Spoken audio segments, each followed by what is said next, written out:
Hello everyone, this is Maureen and welcome to My Crochet Story. Today is February the 17th, Saturday, or what I like to call the year of the granny square. Now, I have added 3 more granny squares to my little farmyard theme, and one of them, folks, I even designed myself, and I am very, very proud. I really am, but I'll tell you about that in just a minute. But first, let me say thank you to all of you that are here. I greatly appreciate your time, and especially when you leave me a thumbprint and let me know that you were here, if by no other means by just saying hi. If this is your first time here, welcome into you as well. All I can ask is that you stay throughout the whole video to see what it is I've been working on this last week as far as the granny squares are concerned, and then take a moment, an extra moment, to go look at all the other content that I have out on my channel, and hopefully that'll lead you to hit that subscribe button down there and look for the bell that has the little hugs on the side, because it'll let you know every time I upload content. I'm sorry folks, I know I'm kind of rushing through the intro because I want to show you what it is I've done this week. Well, now, if you remember previously, I did a cow, and I wasn't going to bring these up, but I guess I will. And I did the rabbit, and I did the little sheep. So there were my first 3. And so I decided that, you know, if we're going to go with this barnyard theme, I might as well go ahead and add a chicken. There's my chicken. Isn't it cute? Now, this one is stuffed, okay, so that it, you know, really does get that 3-dimensional look to it. So I was very happy with that. And I added this darling little pig. You can't have a barnyard theme without a pig. Isn't he cute? Now, it did call for a little bit darker red here, or excuse me, darker pink than what I had. And I thought, well, you know, it really does look red in the description box. I mean, yes, in the little color-coded box there on the side. Ooh, that didn't look good. I didn't like that. It looked like he's bleeding all over himself. So I went and just got some skin tone to take care of his little snout and his ears there. Now, the one I'm most proud of, and, you know, to each his own, but I had gone out looking for, I mean, we've got the cow, the chicken, the pig, the bunny, and the sheep. I had to have a horse. Guys, I just had to have a horse. You can't have a cow without a horse. Just like you can't have a dog without a cat, right? I mean, that's just the way I am. Kind of like you got to balance things out. Well, I went out looking, and there's not, I mean, honestly, there is not that many patterns out there. In fact, I only found 2. One that I really came close to making, but still it was just like, you don't look like a horse to me. So I sat down and I got to Googling, you know, how to draw a horse. So I found a sketch, and I kind of did it the way they said to. So let me show you. I sat here.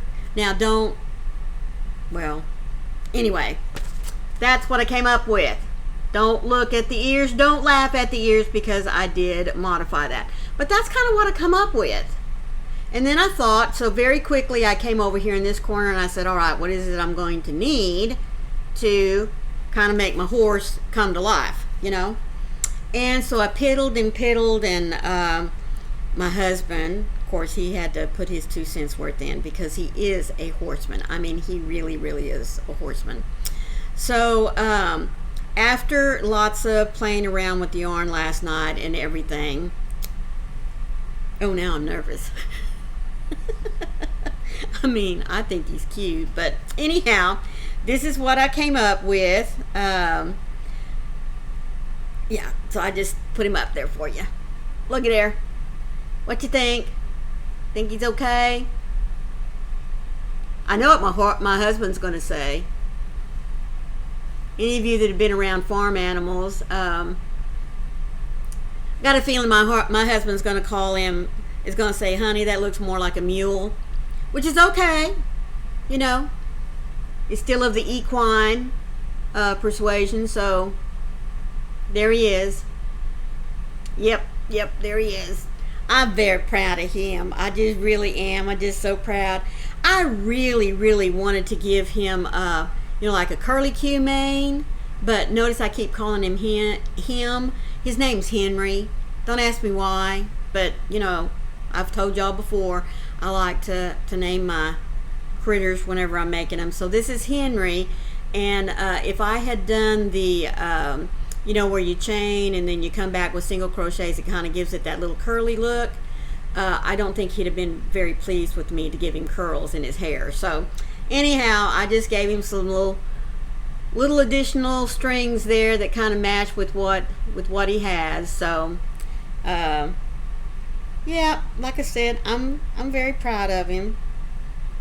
Proud of myself too, because it really took it took a lot more time than I thought it was going to figure out what stitches I wanted to use. And he's made in 1, 2, 3, 4, 5, 6 different parts. So yeah, anyway, but there he is. So I now have all of my farm animals. I might make one more, because now I have an even number. You can't have an even number, you're supposed to have an odd number. So unless I leave one of them out, which no way, Jose, because I have already made all of these, so you know that they're going to have to go as a collection. But I do think 1, 2, 3, 4, 5. Oh man, if I do a puppy dog, I gotta do a cat, so that still leaves me with an even. And I haven't found a goat. Wouldn't mind a goat. I guess I could do a little mouse. There is a cute mouse pattern in here. I could do the mouse, because where there's feed for the animals, there's always a mouse, isn't there? That's what I'll do. That'll be number 7. So I'll do number 7. I will get these blocked and get started with mounting them so that they can hang on the wall. So that will be my project for this next week, is to get the mouse made, and then I'll start mounting them on their boards. And well, first I got to get them blocked, then I'll mount them on their boards and tie them off with some twine or something so that they could hang, and I'll be all finished with my barnyard thing. So that's all I have for you for today. I do hope that you're following along to see my little barnyard collection come to life, and see how it is that they're going to turn out. You know how you always have that vision in your head of what it's going to look like, and then you just hope and pray that it gets there whenever you start coming down to the final stretch. So as I said, next week the projection is I will add my 7th little critter that belongs to the barnyard theme, a mouse, and then I will get them all laid out and get them squared up like they're supposed to be, and hopefully at least have a couple of them already mounted on the board so that you can see what the final project is going to look like. That's all I have for you for today. So thank you so much for staying this far, and if you like the video, please consider sharing it out with your family and friends. I mean, granny squares have come a long way since the days of when at least I made them. So let's share out the love and show them what it is you can do nowadays with a granny square. So until tomorrow, let me remind you, be the light out there in the darkness for someone today, because you never know, could be your light that they need to see. I love you all. Bye.